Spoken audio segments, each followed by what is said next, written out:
Hi, welcome back to Boy in the Tower Storytime, session 3. Today we're on chapter 30. So, yesterday's chapter, Addie met a lovely woman called Dory who's lived in the tower for 20 years and Obi, who is the caretaker. Dory was really nice to Addie, gave him food for Mum, and Addie said that the last thing he said at the end of the chapter was he felt happier than he did in a long time. So let's see what happens next. Chapter 30. We'll put this one here and one in the bathroom, and here's your torch. Obi gives me a pink torch and shows me how to pull out the handle and wind it up. He's brought us a couple of lanterns for our flat and a torch each for me and Mum. He doesn't ask to see Mum, but gives me her torch to give to her. It's yellow. You show your Mum how to wind it up, okay, kid? He says. I know he's going to go soon. He's just walked up with me to bring the lantern and the torches after we had dinner with Dory. I had to carry Mum's plate again. We had a pie tonight and Dory put this funny little china blackbird in the middle of it so you could see its head and beak poking out at the top of the pie.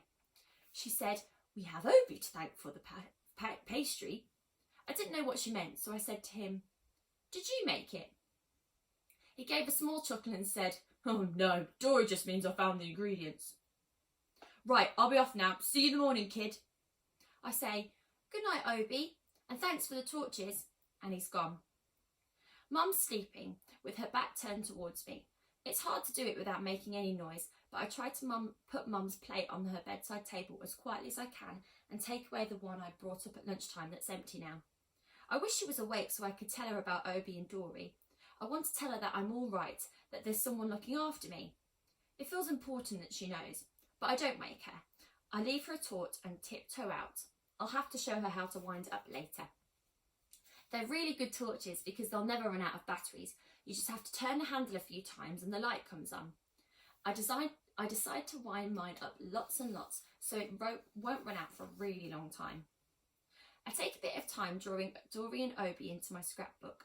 I think I get Dory right, but I find Obi hard to draw. It's difficult to draw someone who is cross and kind at the same time. Then I switch the lantern off and play with my torch lying on the sofa. I don't mind the dark as much now that I have it. I make the beam move all over the room so I can see every little part of it. I see things that I wouldn't normally see if the lights were on. I see a little crack in the ceiling that goes all the way from one wall to the other, and I find a thin floaty spider's web that hangs in one corner of the room. I make shadow animals out of my hands and they dance on the ceiling and march to the window. And that's when I see it. Another light. A torch from the block opposite mine. From Gaia's block. I flash my torch on and off from my window and I wait. The torch in Gaia's block blinks on and off back at me. The next time I switch it off quickly 3 times so it flashes and then leave it on for a moment at the end before I turn it on. I look out at the tower and see the same pattern being repeated back. I've heard of a code that people use with torches going on and off again, but I don't know it. And I get the feeling the other person doesn't know it either. We just keep copying each other's torchlight patterns over and over. We are not able to make words, but I think what we're saying to each other is more important than that. We are saying, I'm here, you're here, and I can see you. Our torch signalling goes on and on into the night until the other person leaves their beam on and waves it from side to side and then switches it off. I think they're waving goodbye, saying good night. I try to sleep, but I can't stop thinking about the light I just saw from the other block. It looks like it could have come from the same floor as me, the 17th floor. It didn't seem to be any higher or lower than my flat. I couldn't help but wonder if it was Gaia who was signalling to me.